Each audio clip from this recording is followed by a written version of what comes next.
வான்பொழியும் வான்பொழியும். தொடர்கவிதை 5.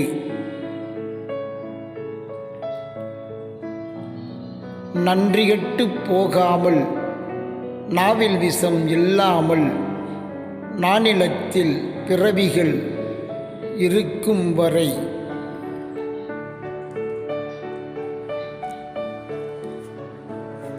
அன்றில் போல் மணமக்கள் சாகும் வரை பிரியாமல் அன்புடனே இருக்கும் வரை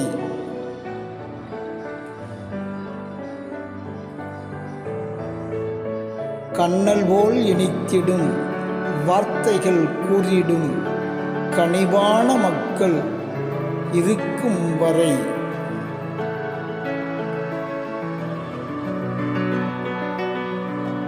வான்பொழியும் வான்பொழியும். வான்பொழிய பயிர் வளரும், பயிர் வளர படி உயருமே. பகுதி 6 தொடரும். அன்புடன் தா. தமிழ்த்தங்கராஜ்.